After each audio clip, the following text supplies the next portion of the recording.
जोहार दोस्तों, 14 जेपीएससी 19 अप्रैल को सफलतापूर्वक कंडक्ट करवा ली गई है।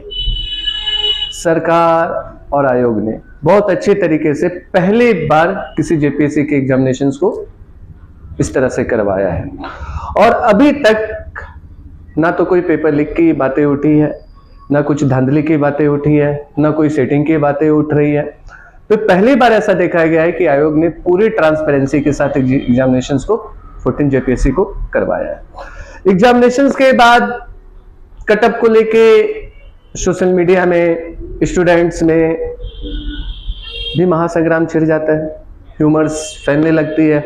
140 प्लस जा रहा है, 150 अराउंड जाएगा और इससे जो स्टूडेंट्स बॉर्डर लाइन में रहते हैं, जिनकी होने की संभावना पूरी रहती है, वो भी स्टूडेंट डायलेमा की स्थिति में आके अपना मेंस की आंसर राइटिंग को खराब कर लेते हैं। तो ऐसे दुविधा में आप सभी ना रहे और जिन्होंने भी अपनी कड़ी मेहनत के बाद इस एग्जामिनेशंस को अच्छे से दिया है और काफी मेहनत की है, अपने सपने को संजो के रखा है और 100% उनको सफलता मिलेगी ही। तो ऐसी ह्यूमर की दुनिया में और ऐसे महासंग्राम की दुनिया में ना आए, क्योंकि जब मैं स्टूडेंट था दिल्ली के मुखर्जी नगर में यूपीएससी होता था तो 10 दिन तक पूरा बाजीराम एंड रवि का, एलएस का, दृष्टि आईएएस का इत्यादि सेंटरों का आता था। मैं बाजीराम रवि एंड एलएस का स्टूडेंट रह चुका हूं, तो ऐसे महासंग्राम के युद्धों में मैं भी कूदता था, बचपना था। लेकिन अब तो ऐसा नहीं है, अब तो इतनी एक्सपीरियंस हो चुकी है कि कटअप के राउंड इसके आगे पीछे रहता है। तो बस वो कुछ बातें मैंने शेयर कर ली कि लाजमी है स्टूडेंट के साथ ऐसा होना कि कटअप कितना जाएगा कितना नहीं जाएगा। तो हम लोग कटअप के बात कर लेते हैं।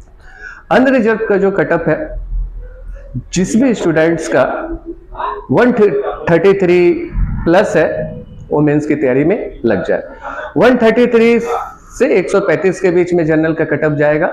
BC1 का भी इसी के आसपास रहेगा, 133 से 134। BC2 का भी 133 से 134 रहेगा।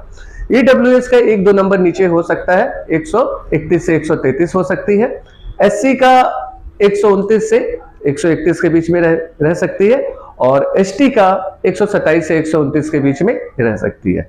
जिस भी स्टूडेंट्स के इन स्कोर के बीच में है, मैंने कैटेगरी से अनरिजर्व तक बताया, वो अपनी मेंस की तैयारी में लग जाए और अपने समय को ना गवाए, क्योंकि जेपीएससी का इतिहास है, आती है आंधी की तरह और बहा के ले जाती है तूफान की तरह। तो डायलेमा में ना रहे और इस स्कोर के बीच में अगर आपकी मार्क्स है तो आप मेंस में लग जाए। रिजल्ट की संभावना जो है 15 मई से पहले या 15 मई तक रिजल्ट प्रकाशित कर दी जाएगी और मेंस के लिए फॉर्म भरने के लिए आपको ज्यादा समय नहीं दिया जाएगा। इसके बाद जो मेंस एग्जाम आयोजित करवाई जाएगी, संभावना है कि जून लास्ट तक मेंस की एग्जाम भी आयोजित कर ली जाएगी, जिस रैपिड मोड में जेपीएससी चल रही है आयोग।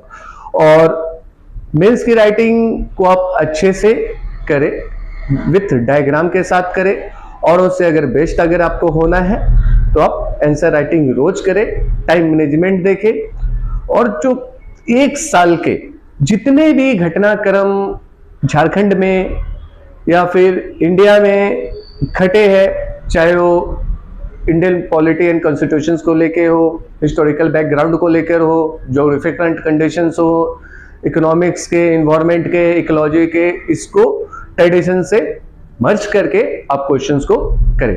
या आप जहां भी प्रैक्टिस कर रहे हो, तैयारी कर रहे हो, जिस भी कोचिंग से, उससे आप अच्छे से जुड़ के आप करें।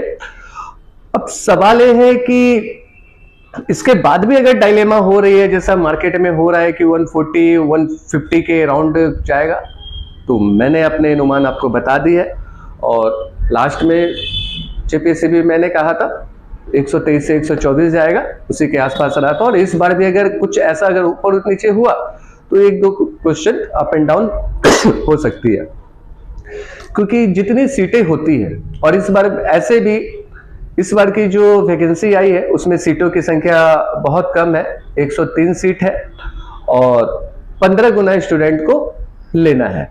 तो आप सभी इस महासंग्राम के युद्ध में ना कूदे कि कटअप इतना जा रहा है, कटअप उतना जा रहा है, कटअप इतना जाएगा। जिनकी भी स्कोर इनके बीच में है, आप अपने एग्जामिनेशंस में लग जाए, क्योंकि जेपीएससी मेंस के लिए आपको समय नहीं देने वाली है ज्यादा। ऐसा ना हो कि हाथ से आया हुआ मौका आपको गंवाना पड़े। Thank you.